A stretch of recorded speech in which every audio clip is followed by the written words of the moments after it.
Amen. Praise God. Kala ko kanina nanalo si Brother Paul ng FAMAS Awards. So tuloy tayo sa series po natin. We're talking about the S words o yung mga words na nag-umpisa sa S. At ito lahat ay may kinalaman sa ating spiritual discipline sa pag-develop natin ng mga ugali that can help us spiritually. Okay? At last Sunday, we talked about the Sabbath life. And I do pray and I hope na sana meron tayong mga ginawa itong nakaraang linggo na to. Bagamat I'm sure we struggled with it siguro, baka nahirapan tayo. But I told you na in Christ, every day should be Sabbath day. Amen? So dahil kay Kristo po, binigyan niya na tayo ng biyaya na magkaroon ng rest o kapahingahan in Him and through Him.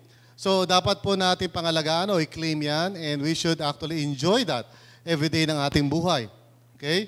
Hindi na po tayo mga Hudyo na para bagang meron lang isang araw para magpahinga, kundi araw-araw may kapahingahan kay Kristo kapag ikaw ay nasa Kanya. Of course, may mga Kristiyano minsan na mukhang wala kapahingahan. And it's not because the Lord has failed to give us rest. It's simply because nakakalimutan lang natin kung ano yung blessing na binigay na sa atin ni Lord. And we allow the world to rob us of the peace and the rest na binigay sa atin ni Christ. Okay? So huwag natin hayaang mangyari yon. It can easily happen to us. Lalo na pag naging busy-busy tayo. Amen? Okay? So remember, pag naging busy ka, may konti, di mo napapansin, you're just like the rest of the world. No? Trying to cope sa napakarami mga demands and pressures. At ang resulta nito ay kawalan ng peace. Well, this is not God's will for you. Amen? Hindi ito kalooban ng ating Panginoon. Ang kalooban ni Lord para sa atin is ma-experience natin palagi ang kapahingaan na nagmumula sa Kanya. Amen? So every day, pwede natin maranasan niya, araw-araw, no? By faith.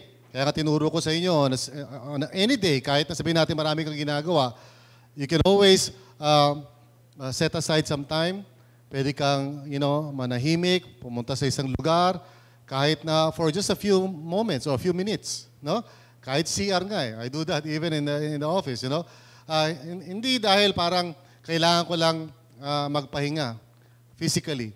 Kundi I go to those places or I quiet myself sa isang lugar para muli kong angkinin what is mine, which is the rest that God gives me through Christ. So today we're going to continue yung usapan natin na yan kasi kahit naman nagsasabat tayo, kahit nagpapahinga tayo, kahit sabihin natin literally merong isang araw na talaga wala kang ginagawa. Which would be a blessing and a miracle to some of you, di ba? Isang araw wala kang gagawin, okay? But even then, kahit na tayo ay merong ganong klaseng routine, nagpapahinga tayo, pwede rin ma-waste yun. Pwede rin masayang yun kapag wala tayo ng isa pang disiplina. And that's what we're going to talk about today, which is no other than yung Scripture. Going into the Word of God, opening our hearts to the Word of God. And this is a struggle sa marami sa inyo. Okay? Even I myself, I can struggle with this. Pero unnecessary actually yung struggle natin na yun once we understand kung anong role ng Scripture sa ating relationship with the Lord. So let us pray and ask Him to speak to us. Mangusap siya para matanggal kung ano man yung maling akala natin about God's Word. And I hope and pray na hindi pabigat ito sa atin, but rather, this is something na God really wants us to experience kasi it is through this discipline na more and more lalago yung ating relationship with the Lord. So let us pray. Father, maraming salamat po Panginoon na by your grace, tinuturuan mo kami ng mga spiritual disciplines that can help us, O God, sa paglago namin sa spiritual na buhay. So I pray, Father, na this morning, once again, kung ano man yung mga maling akala namin, misunderstanding namin, Lord, today, renew our minds. Help us to grow. Help us to be equipped, Panginoon, through the Word of God. So maraming salamat po, Panginoon, na you are teaching us to walk closely with your Son, our Lord Jesus. Salamat po. In Jesus' name, natin magsabi ng amen? Yan. Isa sa masasabi natin na nakakatawa, nakakalungkot siguro, would be to find a person all grown up and yet yung itsura niya ay para siyang bata. Di ba? And I don't know if you've met somebody like that, yung, alam mo na may edad na siya, alam mo na matanda na siya, pero yung behavior niya, yung ugali niya, di ba? Parang isip bata. Hopefully, wala kayong boyfriend na ganito. Di ba? Na hanggang ngayon, nakatsupon pa rin, And spiritually speaking, may mga taong ganito na they have come to know the Lord, matagal na yung relationship nila with God, pero for some reason, hindi pa rin sila nag-grow. For some reason, patuloy pa rin yung kanilang mga behavior na hindi pleasing to God, yung kanilang mga pananaw sa buhay, na nanatili pa rin worldly o makamundo instead of being renewed in their minds. Yung mga decisions nila, medyo palpak pa rin, nakafocus pa rin sa emotions rather than, submitting themselves to the will of God. This is quite common and it's, sad and disappointing kasi God has so much in store sa kanyang mga anak. In terms of His purpose sa buhay natin, God wants to accomplish great and mighty things. Iba hindi pa na-imagine siguro. But each one of you, bawat isa sa atin dito, has the potential to really be used of God and glorify God sa mundong ito. Habang hindi pa tayo pumapanaw, we have the opportunity na talagang paglingkuran ng ating Panginoon. Kaya lang, sadly, hindi nangyayari yon because we do not cooperate with Him. And it is in this area na madalas natatalo tayo ng kaaway. It is in the area of developing yung lifestyle of really allowing God's Word na talaga maging central or focus ng life natin. Instead, masyado tayo natutuwa sa mga activities, events. Yun ang nagiging natin. That's our Christian life, Attending events, attending worship services, even listening like this. Pero tayo mismo personally, not really getting into God's Word. At ang resulta niyan is, of course, lack of fruit. Hindi tayo productive. And oftentimes, hindi rin tayo nagagamit ng Panginoon. So we miss out on all the opportunities. And this is sad. And also, it's quite abnormal, if I may say that. Kasi kung tutuusin, katulad din sa physical life, pag pinanganak ang isang tao, you expect lang, normal lang, natural lang na lalaki siya at kung ano man yung mga dati niya mga childish na paraan, over time, mawawala ito at mapapalitan ng medyo mas mature na pag-uugali. That's quite normal. Di po ba? I mean, kung isang bata, siyempre, sanggol, what can you expect? Siyempre, pag pinakain mo yan o binigyan mo ng kutsara yan, baka before you know it, lahat ng pagkain nasa mukha niya na. Di ba? Normal lang yon kasi bata pa eh. Pero imagine mo, 40 years old, na kapag kumakain, lahat ng pagkain niya nasa mukha niya. That would be abnormal, di ba? Amen? Or isipin natin ng isang bata na siguro kapag gabi hindi niya makontrol yung kanyang bladder, no? So, di ba, wala siyang bladder control and alam naman natin mga bata, di ba, nagwiwiwi yan habang natutulog and pagising, di ba, ayun na, basa na lahat, di ba? So kailangan palitan. Now, that's all right, kasi bata pa naman eh. Pero imagine mo, 40 years old ka na. At ganun pa rin ang ginagawa mo. I mean, that's abnormal. Right? So, sa Christian life, I would understand na kung bago ka lang sa Lord, just a few weeks siguro, maybe just a year, siguro marami kang bagay na hindi pa naiintindihan. And siguro, most of the time, baka mali yung mga decisions mo. Well, it's normal lang yan, di ba? Kasi hindi pa naman kilala si Lord eh. Pero yung tipong 5 years ka na, 10 years ka na sa Panginoon, 15 years down the line, nagkakalat ka pa rin hanggang ngayon. Yung mga decisions mo pa rin, pang sarili lang. Okay? Nakafocus ka pa rin sa mga bagay na pang mundo lang. Hindi pa rin iniisip kung ano yung papel mo o role mo in the kingdom of God. That's abnormal. Okay? That should not be happening. Amen. Sabi mo sa katabi mo, abnormal yun. Hindi ikaw yung abnormal. Sabi ko, abnormal yun. And what should happen talaga normally is that sa paglipas ng panahon, habang tumatagal, habang ikaw ay naglalakad sa Panginoon at sinusunod mo yung mga disciplines na may kinalaman sa cooperation mo with God's grace. Over time, nagiging more Christ-like ka. Over time, nagkakaroon ka ng wisdom. Over time, hindi ka na nag-struggle between good and bad, you know. Ang struggle mo na is between good, better, and best. Hindi ka na basta-basta nagfo-fall sa mga, you know, mga bagay na alam mo na makakasama sa iyo. Hindi ko na sinasabing perfect ka, but more and more, you're becoming more mature sa mga decisions mo. And that should really be what is happening sa lahat sa atin. But unfortunately, hindi nga nangyayari yun.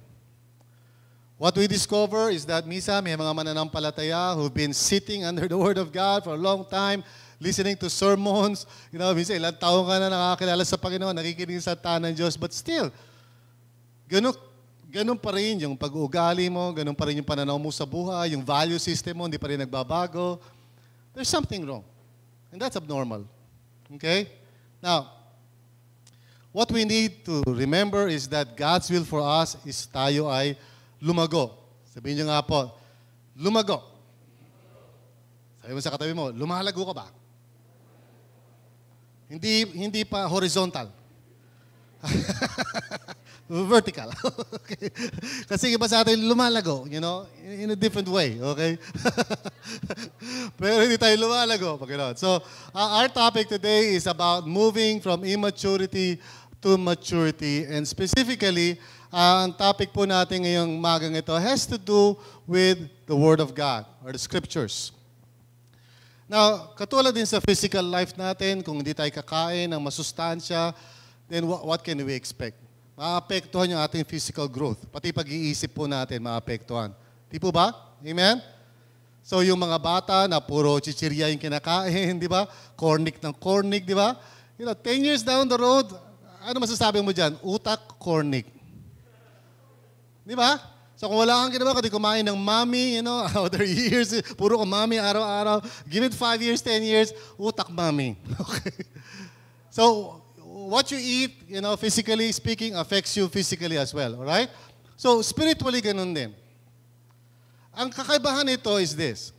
Sa physical realm, pag hindi ka kumain, meron agad epekto nito. Nararamdaman mo agad. Pag nalipasan ka ng gutom at medyo hindi ka nakakain, mararamdaman mo agad yung physically. Di po ba? Mahihilo ka, wala kang energy, or whatever. So you're aware ka agad. So gagawa ka agad ng solusyon. You'll find a way to eat. However, sa spiritual realm, hindi ganon. Sa spiritual realm, pwedeng matagal ka nang hindi kumakain ng spiritual food mo, which is the Word of God, at hindi mo pa nahahalata. Malalaman mo lang kung gaano kapayat ang yung kaluluwa, yun na gano'n ka malnourished ng yung spiritual life kapag may dumating ng trial or temptation or disappointment sa buhay. Then you would know what you are made up. Di ba? Kasi habang okay pa yung buhay mo, there's no use for anything na sabihin natin na spiritual. You can just go on, just like every day, wala namang problema yan. So, hindi mo kailangan ng wisdom ni Lord. But when a trial comes, a test comes, a disappointment comes, pag may nangyari sa buhay mo na hindi mo ina-expect, then ma-reveal what you really made of. Doon malalaman whether you are grounded in the Word of God. Doon malalaman if you're spiritual strength. Doon malalaman if you're a person focused on the kingdom of God or you're a person who's just, hanging around during Christian events but not really being transformed from the inside out. So I believe lahat tayo rito should begin to examine itong bagay na ito sa buhay natin because if you are not receiving God's Word on a daily basis, and I don't mean to say once in a blue moon lang, but something that nourishes yung ating spiritual life, then most likely po, if not now, baka in the days to come, pag nagkaroon ng storm, then you would not be able to stand. And I've seen this happen to many, many people. Okay sila for as long as okay ang sitwasyon. And then kahit ano sabihin mo sa kanila, uy, get into the Word, get into the Word, get into the Word. Patay mali siya lang, wala, hindi pinapakinggan, dead ma lang, hindi importante sa akin yan. And then comes the tragedy. And then comes the trial. And then comes the temptation. Suddenly, naghahanap sila ng way to overcome. And it can be found. Because wisdom is developed over time. Amen? Dine-develop mo yun. So, I really pray na tayo po lahat dito would develop our love for God's Word. Pero how do you develop this? Hindi ko naman pwede iutos sa inyo yan. Hindi ko naman pwede sabihin, oy, saan sa gusto mo, fall in love with the Word of God. Hindi naman pwede yun. Hindi naman pwede mauutos yun. In the same way, hindi ko pwede utusan ng sino man sa mga young people, oy, mahalin mo ito. Alam mo naman mga kabataan, may kanya-kanya silang loves. Depende yan sa pana ni Cupido. But seriously, I really pray na lahat tayo rito would fall in love with the Bible. Amen? And I believe ang susi po dyan is for us to understand yung desire ng Panginoon to reveal Himself to us. And the Bible is part of this, although it is the primary way, pero meron pa siya iba pa mga ginagamit. And I want us to understand how all of that works together. Kasi the Scriptures, the Bible, ito yung primary source natin ng knowledge about God. But at the same time, hindi lang basta doon natatapos yun.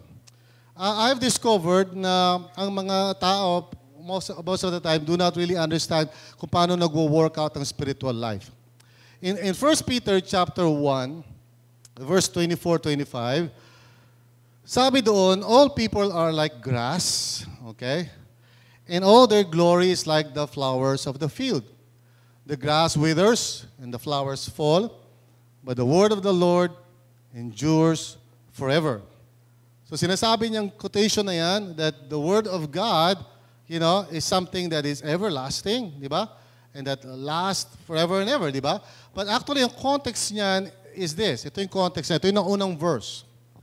For you have been born again, not of perishable seed, but of imperishable, through the living and enduring Word of God. One of the funny questions na you would encounter sa buhay ninyo would be yung question na, ano ba yung nauuna? Yung chicken o yung egg? How do you answer that? Ano nauuna? Chicken o egg? Nauna yung chicken. Saan nanggaling yung chicken? Sa egg. Saan galing yung egg? Sa chicken. So it's one of those, questions na parang hirap sagutin, di ba? Unless sabi mo, well, nauna si Lord. Si Lord na nag-create ng chicken, okay? But seriously, pagdating sa spiritual life, there is an answer to that. Ano ba yung nauuna? Yung passion mo for God o yung Word of God? Well, it's the Word of God. That's where it all begins. So sinasabi sa atin ni Peter na kaya ka nagkakaroon ng spiritual life to begin with is because nakarinig ka ng Word of God, may nagpaliwanag sa'yo, and then you received it. And so nung tinanggap mo yung Word of God, something miraculous happens. That Word is planted sa heart mo and it begins a new kind of life. You are born again. Amen? So if that is true, the Word of God is the beginning of the process. So the Word of God then is the one that sustains growth. Sabi po sa 2 Timothy chapter 3, verse 16 to 17, all Scripture, that means Old and New Testament, lahat yan, is God-breathed. Ibig sabihin si Lord mismo nagsasalita. And is useful for teaching, rebuking, correcting, and training in righteousness so that, okay, resulta, the servant of God may be thoroughly equipped for every good work. Ibig sabihin nito, kung paano nag-uumpisa ang ating spiritual life through the Word of God, ang nagsusustain din ng ating spiritual life at nagdudulot ng paglago hanggang tayo ay magagamit na ni Lord is also the Word of God. Amen. So, kapag ang isang tao ay hindi pa nakakilala sa Panginoon, ang dahilan is because hindi pa niya nare-receive yung Word sa heart niya. Kapag ang isang Kristiyano naman na naka-receive na ng Word sa heart niya, ay hindi lumalago, ang dahilan nun is wala ring Word of God sa life niya. So spiritually speaking, lahat ng ng karanasan natin sa Panginoon ay nag-uumpisa at nagpapatuloy at nagtatapos sa Word of God. And that's why missing out in this one area affects us, in a very significant way. So kahit na born again ka na, if you don't continue in the Word of God, most likely, na born again ka nga, but hindi ka lalago at hindi ka magbubunga. And I know many believers like that. At malalaman mo na gano'n kasi pag tinignan mo yung behavior nila, yung mga decisions nila, at yung mga hurts na nagagawa nila sa sarili nila at sa ibang tao, isa lang ang conclusion mo. This person doesn't know the Lord. Doesn't know the wisdom of God. Hindi niya alam. Ang nagdadala lang sa kanya would be emotions, siguro na in love, siguro ano man yung naiisip, di ba? Without really being guided by God's Word. And here's what I've discovered pagdating sa Word of God. There are those who never read the Bible. Never. Okay? And they might even claim that nakabasa din sila. They would say something like, alam mo, nabasa ko nga sa Bible na nasa Diyos ang awa, nasa tao ang gawa. And unfortunately, wala sa Bible yun. And there are many people who have not really read the Bible. And that's sad kasi sa Pilipinas naman, madali naman talaga maka-get hold ng Bible. Hindi naman bawal. No? So for you not to be able to read the Bible or not being interested in the Bible at all, isang malaking kawalan yun.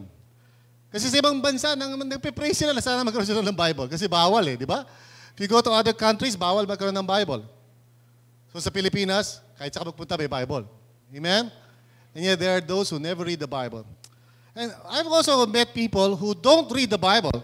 They have read the Bible siguro once upon a time. Pero they don't read it as part of their daily discipline. Are you listening?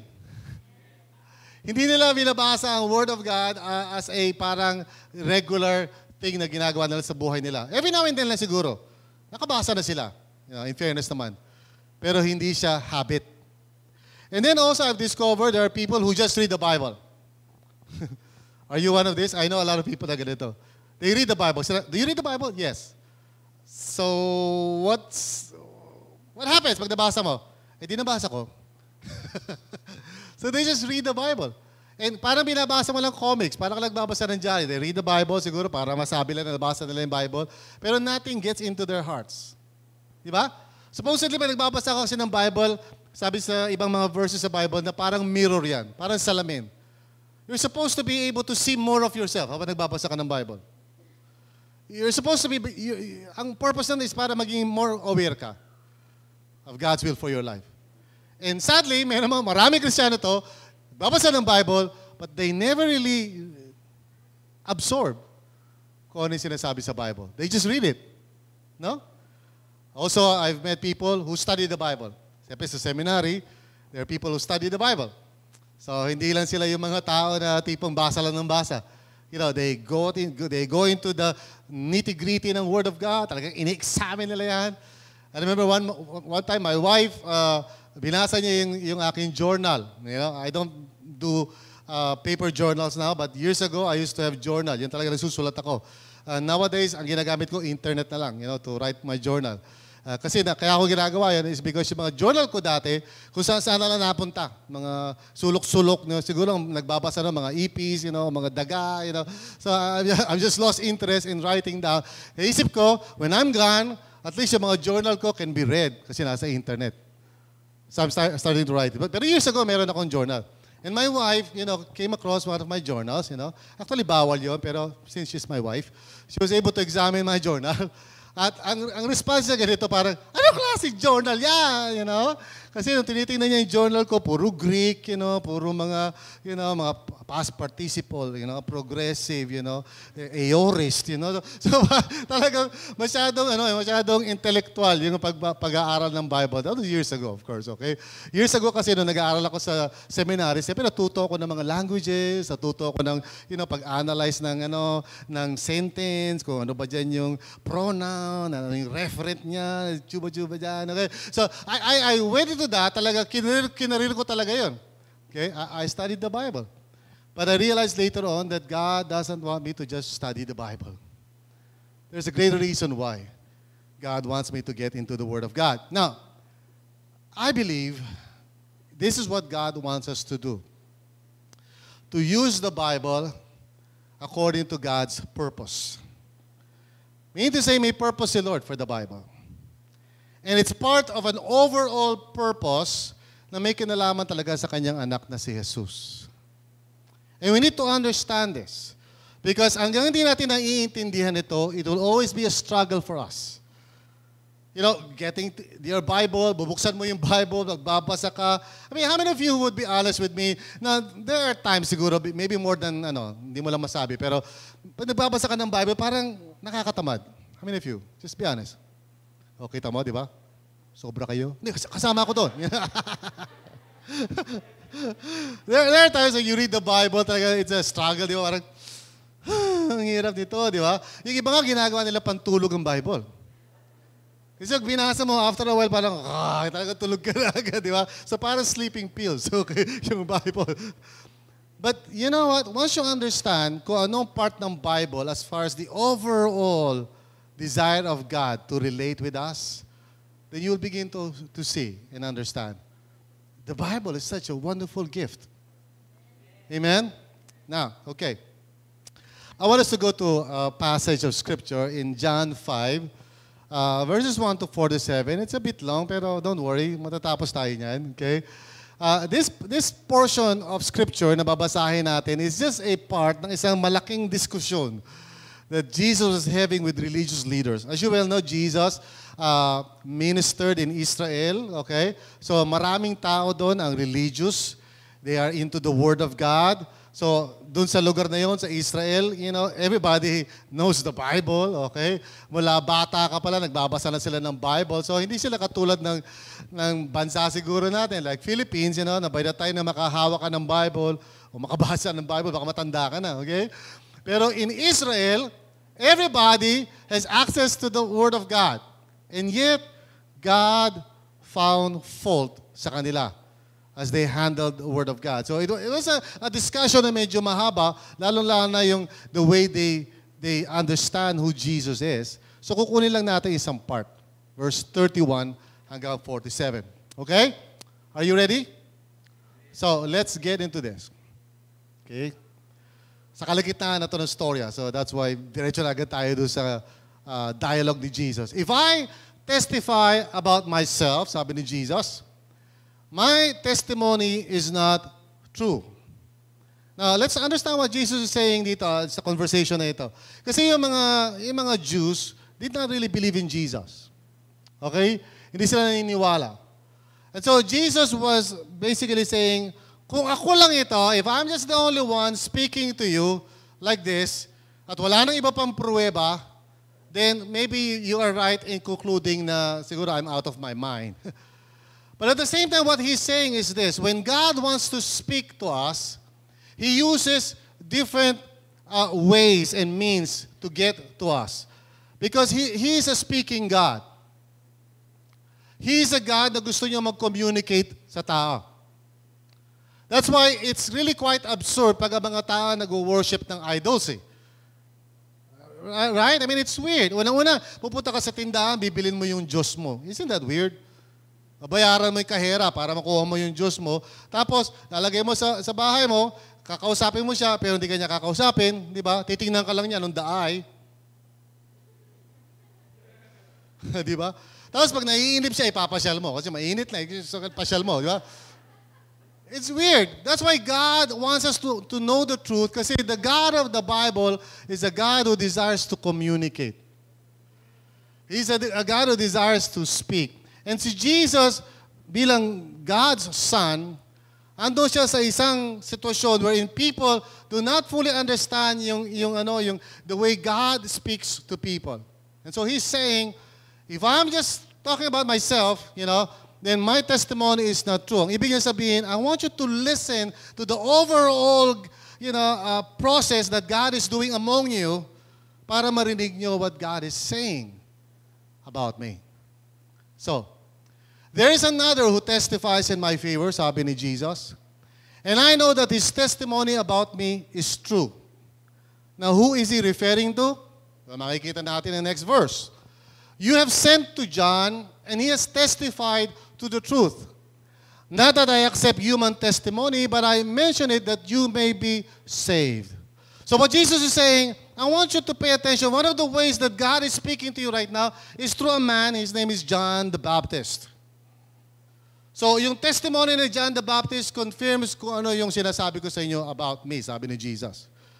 But you see, people were having a hard time trying to process that kasi siyempre tao yun right? But God uses people to speak to us.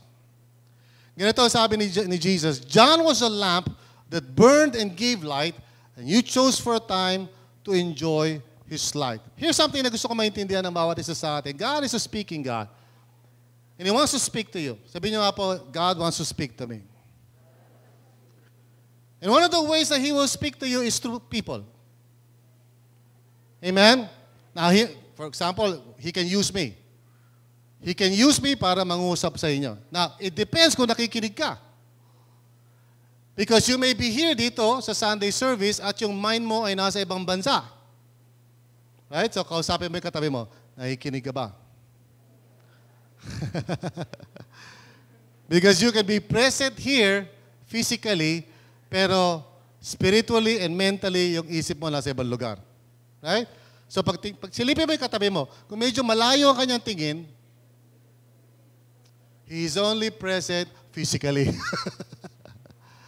But listen carefully now. God can speak to you through people. And that's an important principle. Now, hopefully, yung tao na yon, as He speaks to you, alright, ay yung sinasabi niya is coming from God's Word. That's true. Pero hindi naman kailangan mag-quote ng verse ang isang tao for God to use him to speak to you. And that's the reason why minsan yung mga friends mo can be God's instrument para kausapin ka ng Panginoon. And that's when we oftentimes fail to understand. Hindi natin na-appreciate ito. Kaya minsan may mga friend tayo na pupunta sa atin or somebody will approach us and tell us something. And then sabihin natin, sino ka ba? Judge mo ako? And you don't know na maybe God is using him to speak to you. Because God uses people. I mean, it's in the Bible. God can use anybody. Ito sa Bible nga, minsan ginamit pa niya pati donkey. he can use announcers at TV to speak to you. Now, of course, you have to be careful kasi hindi naman lahat na nasa TV ay, galing ka sa Panginoon, di ba? So, okay, nakikinig kay Eli Soriano. Kahit nakakatawa. Okay, makinig. Okay, makinig kay Kibuloy. Akala niya siya ang Mesiyas, okay? Okay, makinig sa Iglesia ni Cristo, who think that Jesus is only a man. Mga false prophets yan. But God can use yung mga tao na, and hindi lang naman sa pakikinig, He can use Christian writers. That's why kailangan i-open mo yung heart mo because God may be speaking to you in many different ways. So you need to pay attention to this. Na God may use people to speak to you. And also sa RLCC, mga kapatid, by the way, I know you respect me a lot, and most of you pupunta sa church na ito because I'm the one preaching. Pero if GV would come up and preach the word, remember, hindi naman si GV yun. God can use GV as He can use me. Amen po ba? So, pag nabalitaan nyo na halimbawa, wala ako dito and somebody else is speaking, ay, ayokong pumunta sa RLCC, hindi si Pastor Bong, iba na lang, doon ako pumunta sa, saan man yan, sa VCD, DVD, doon ako attend. That's looking at people rather than looking to God and say, God, what do you have to say to me? So mga kapatid, we have to understand, this is God's ways. Gusto niyang kausapin ka, oftentimes through people. Baka iba sa inyo rito, kinakausap ka ng parents mo and nire-reject mo when in fact, God may be using your parent to speak to you. So always listen. Diba? Amen? Now, sabi ni Jesus, I have a testimony greater than that of John. So sabi niya, si John ginagamit ni Lord. And I hope na nakikinig kayo kay John. But sabi niya, but I also have another testimony na mas mabigat pa kaysa sa testimony ng isang tao. Sabi niya, for the works that the Father has given me to finish, the very works that I am doing testify that the Father has sent me. Ang ibig sabihin ni Jesus, ganito, sabi niya sa mga nakikinig sa Kanya, I want you to pay attention sa nangyayari sa paligid niyo. And at that time, there were many miracles that were happening. Nagpapagaling si Jesus. There were things that were going on sa Israel noon. And so sinasabi ni Jesus sa Kanya, please pay attention sa mga nangyayari sa paligid ninyo. Huwag niyo deadmahin yung mga circumstances na yan. Okay? Because God may be speaking through the very events na nangyayari sa paligid natin. So this is another way that God may speak to us because God continues to work in our lives today. Alam niyo ba na God right now is very much involved sa nangyayari sa buhay mo and He may be speaking mismo doon sa nangyayaring mga events sa life mo. Kaya alam, pag masyado kang focus sa sarili mo, first, hindi ka nakikinig sa mga tao. Ina-advisean ka na, sinasabi, oh kapatid, ganyan. Ay nako, masyado kayo, sobra kayong judgmental. And you close your ears sa advice and counsel ng mga tao so you don't hear God through them. And then you go through this experience and then nakakasira-sira yung buhay mo. God is speaking to you. God is saying, whoa, makinig ka. These things that are going on in your life, I'm allowing them to happen because you are not paying attention. One particular thing na pwede nangyayari sa buhay mo na you should pay attention to, failures. Pag nagkakaroon ng failure sa relationship mo, sa pamilya mo, sa mga tao, when things are not working out in your life, pay attention. Stop.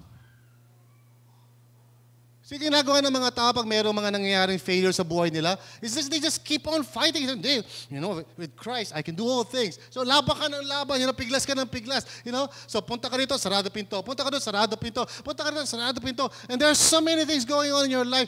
Nagkakaproblema ka sa parents mo, nagkakaproblema ka sa church, nagkakaproblema ka sa mga tao, pati mga ka-life group mo, problema mo na.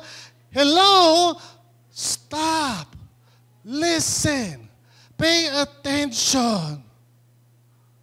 Because God may be speaking to you through the very events na nangyayari sa buhay mo. See, God is a speaking God. And minsan yung iba sa atin, hanggang hindi tayo talaga nagkakagulo na yung buhay natin, hindi tayo makikinig. And that's why for most of us, kailangan pa tayo dumating doon sa yung ahantong pa tayo sa mga crisis before we listen. And God doesn't want us na ganun tayo katigas ng ulo. Na kailangan umabot pa doon sa sukdulan, nagkagulo na, nag-away-away na, nagkasakitan na, hanggang sa nagkamali ka na ng mga desisyon, may mga consequences na hindi mo na pwedeng balikan. And then you say, God, ano ito nangyayari? Bakit ganito? Nag-church naman ako. And if God can just speak from heaven, sabihin niya, ang kulit mo. Even before mangyari ang mga calamities na yan, God has been speaking to you. He's been sending people into your life. Ginagamit niya mga kuya, ate, matatanda, parents mo. He's been sending people to tell you, anak, don't go there, don't do that, stop, listen. Ayaw mo makinig, tigas ng ulo because you think you know. And so Jesus is saying, pay attention. This is how God wants to speak to us. He may use people. He may use circumstances ng buhay natin. And the Father who sent me, sabi niya, has Himself testified concerning me. You have never heard His voice, nor seen His form, nor does His word dwell in you, for you do not believe the one He sent. So ito medyo confrontational si Jesus dito, because remember, yung kausap niya rito our people who are very much into the Bible. Okay? And yet somehow hindi nila na-recognize na si Jesus was the Son of God. Anong problem? It has to do with their faith. Now, even though nagbabasa sila ng Bible, they could not see na ang Bible binigay ni Lord for a reason. Anong reason yon? Let's just continue reading. You study the Scriptures diligently because you think that in them you have eternal life. These are the very Scriptures that testify about me. Yet you refuse to come to me to have life. Now listen. Now, this is so important. The Bible is not an end in itself. Hindi sinasabi ng Panginoon, magbasa ka ng Bible hanggang sa tumulo sa tenga mo lahat ng verses. Okay? God is not saying, idolize mo yung Bible. Talaga, sambahin mo yung Bible. Lagay mo sa salat, lagay mo na kandila. Oh, Bible. The Bible is not an end in itself. The Bible is for you to know the living Lord Jesus Christ. At sa kaya niya sinasabi, get into the Word because the Word will help you to know the Savior that you believe in. And here's a chicken and egg situation. Bakit meron mga Kristiyano na mali-mali mga ginagawa nila sa buhay nila, and, at mali yung diskarte nila, okay, wala silang fruit, puro na lang problema, puro na lang, discipline, para silang yo-yo, di ba? Minsan na-adjust sa church, minsan wala sa church, minsan nagsiserve sa Lord, minsan hindi nagsiserve sa Lord, Why is it happening? Because wala silang wisdom. Now, bakit wala silang wisdom? Because they're not into the Word. At bakit wala sila into the Word?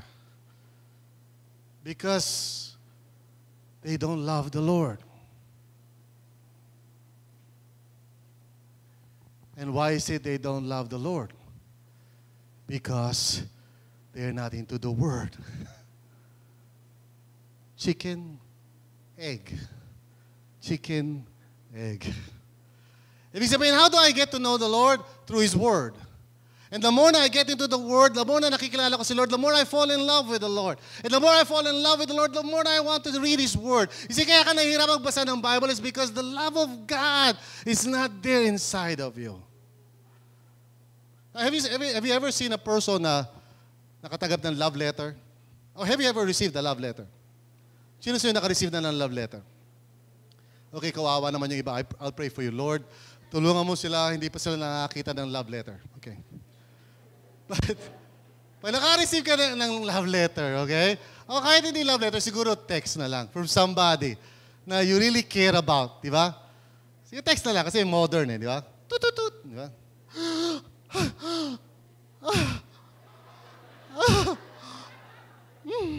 Sasabihin ng mga friends mo, ano yan?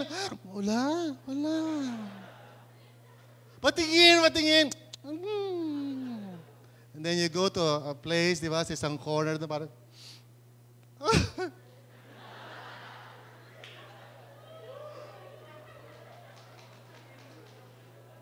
grabe!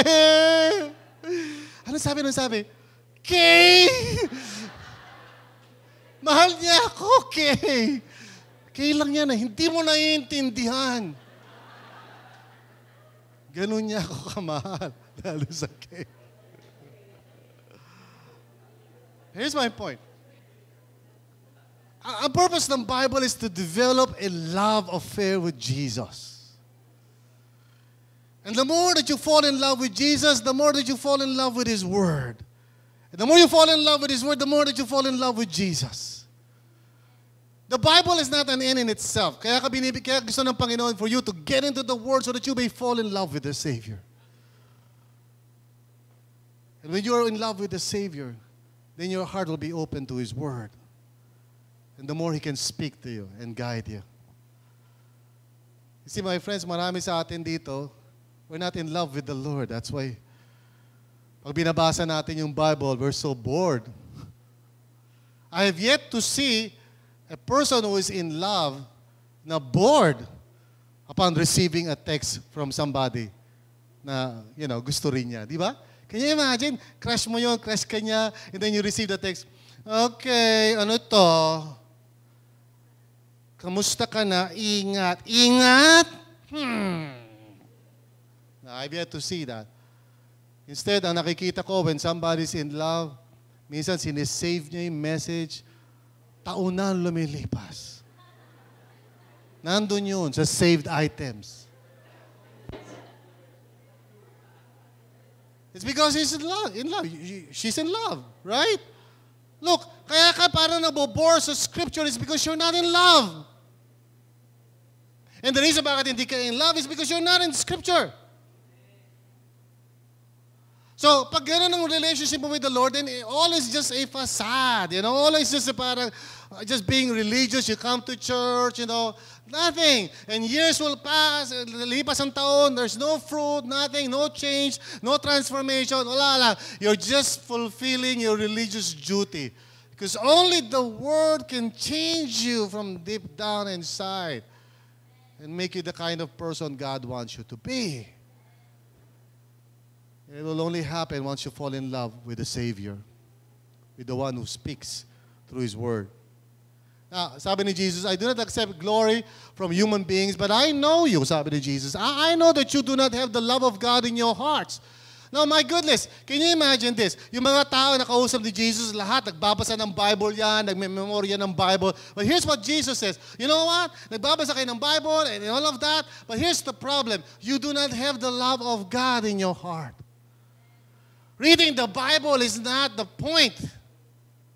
It's the love relationship that God wants from you.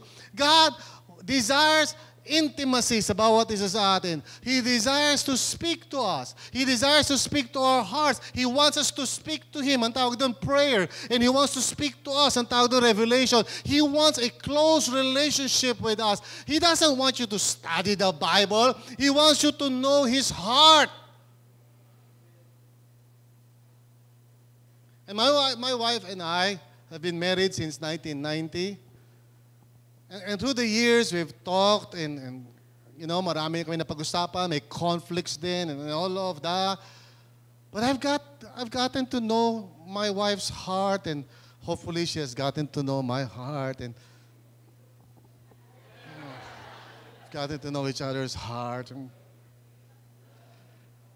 minsan kahit nagtitinginan lang kami, I mean, we are together in this life, and kung sino man mauna sa amin, you know, I'm sure it would be, you know, a heartbreaking event. Kung mauna ako, mauna siya, you know, kung mauna ako, I hope na her heart will be broken, I hope. Pag nauna siya, well, definitely my heart will be broken. Pero that's what, ano, di ba? That's what marriage is, di ba? You're so together, hindi yung parang, anong utos mo, misis? Hindi ka na. Di ba? PG, my sweetheart, what is your commandment? No. Relationship sa amin between husband and wife is, you know, is that of intimacy.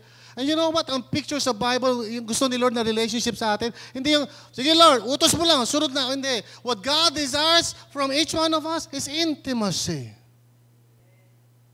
He wants us to fall in love with Him because He loves us. Kapag ang Christian life mo is more like parang, you know, routine, duties, na parang, okay, Lord, Sunday, nandito ako, present, you know, okay. Tapusin mo na yan, Pastor Bong, alas 12 na, uwi na kami, tagal naman. Pagkatapos ng Word of God, preaching, ay, salamat, tapos na yung preaching, makauwi na nga, pasyal tayo sa festival mo. You know, you are missing the whole point. You are not here because of love. You are here because of religious duty. And that's the reason why you struggle sa Word.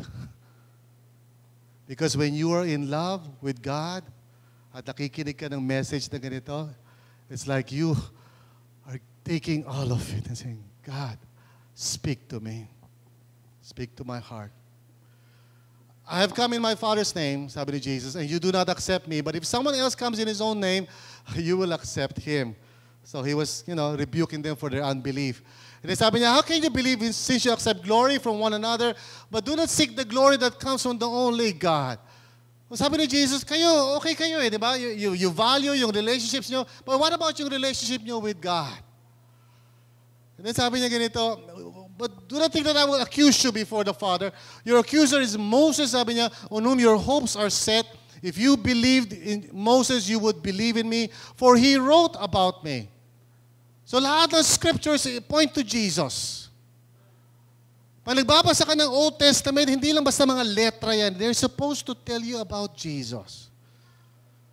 And you're supposed to fall in love with Him once you understand that Jesus is the Son of God. But since you do not believe what He wrote, how are you going to believe what I say? So sabi ni Jesus, the problem is not the Bible. The problem is tayo. I mean, sinasabi niya sa mga tao noon, you do not believe in me, and so therefore, how can the Word of God even help you? At sabi niya, kayo, yung relationship niyo, you value. And that's true, napapansin ko naman yan.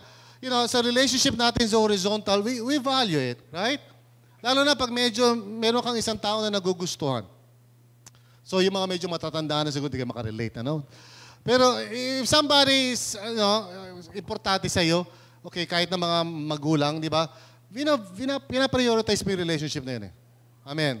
I mean, if you're husband and wife, hopefully, di ba, binibigay nyo ng oras ang isa't isa. Nagdi-date kayo, di ba? Lumalabas kayo.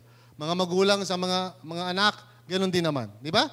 Imagine mo, nasa bahay, walang usapan. Mahirap yun, right? Di ba? And then, siyempre, sa mga kabataan,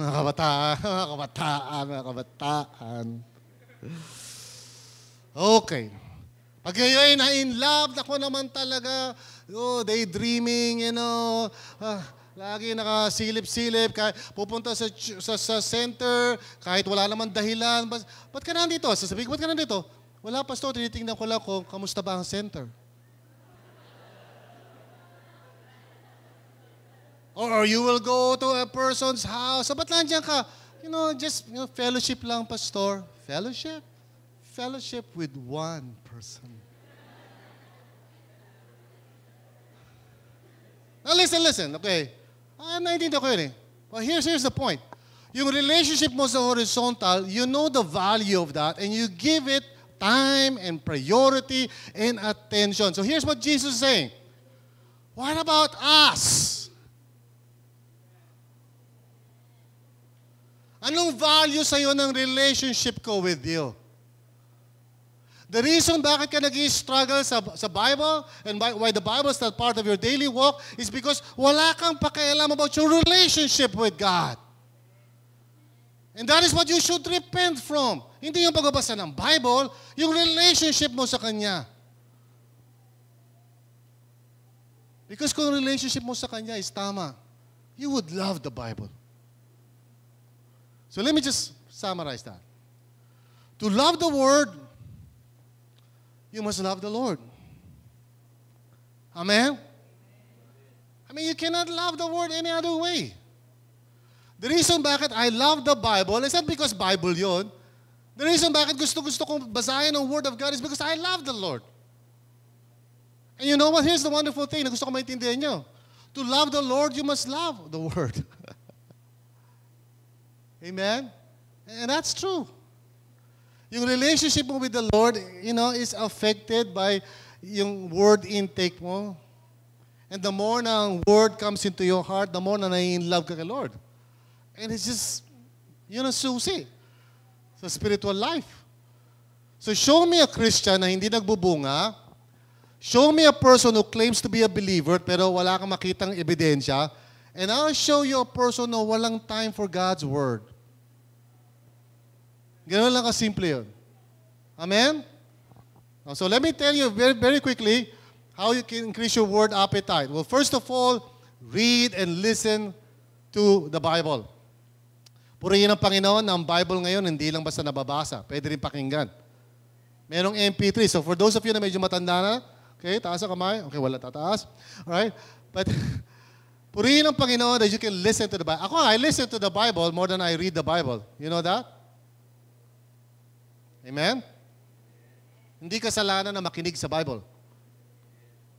So instead of reading the Bible because kailangan ko na ng glasses and all of that, I play the Bible. And I listen. Kahit ano pa yung ginagawa ko sa bahay, I let the Word of God just fill up my thoughts and my mind. And some of you, hindi nyo binabasa yung Word, hindi kayo nakikinig ng Word, so minsan lumilipas 10 linggo. So magtataka ka, bakit yung mga decision mo mali? Also, read and listen to people who teach the Bible. Magkaroon ka ng daily intake, sa Right Now Media, or iTunes, you get into the God's Word, saturate your life sa tinuturo sa ng Panginoon from the Scriptures. And God is raising up a lot of good teachers ngayon. Rick Warren and all of that, Andy Stanley, sino-sino yan, marami yan, di ba? Paul Galang, all of those people, right? Just listen to them. Now, study the Bible. Get equipped. And one of the things that can really help you talaga is if you want to understand the way to study the Bible, and we teach that here, by the way. Okay? So pag nag-seminar ako dito on how to study the Bible, enroll ka. Diba? Kaya para lumali yung pagkaintindi mo sa Bible. Memorize Bible passages. Sino-sino nakapag-memorize na ng passage? Okay, praise God. John 3:16, na-memorize nyo. John 3:16. Hallelujah. Sana naman buo, di ba? Kasi iba, nag-memorize. For God so loved the world. Hindi ko na alam ang susunod. So, memorize. And then enroll in Bible school and seminary. Okay? Dito sa church, meron tayong online Bible school. Medyo tinigil ko kasi may mga nag-enroll sa kalagitnaan, iniwan ako sa ere. You know? And I hope na I would again start the Bible school itong summertime and there will be people who would enroll.